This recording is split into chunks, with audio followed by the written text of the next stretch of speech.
आज दादा आपल्यामध्ये नाहीत आणि निश्चितपणे आता आठवणींच्या व्यतिरिक्त आपल्याजवळ मला असं वाटतं की त्यांच्या स्मृतीच राहणार आहेत.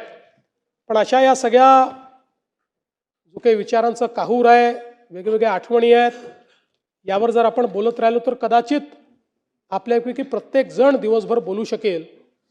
आणि म्हणून खरं तर कवी पी सावळाराम यांचं एक गीत आहे, त्यातलं एक कडवं हे केवळ दादांकरताच लिहिलं आहे का असं आपल्याला वाटावं.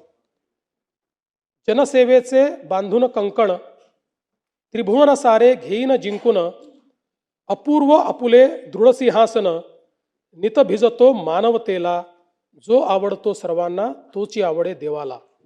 मला असं वाटतं की हे कदाचित दादांकरताच लिहिलं आहे असं आपल्या सर्वांना जाणवावं. मी दादांच्या पावन स्मृतींना या ठिकाणी विनम्र अभिवादन करतो. त्यांच्या आत्म्यास चिरशांती लाभो अशी प्रार्थना करतो.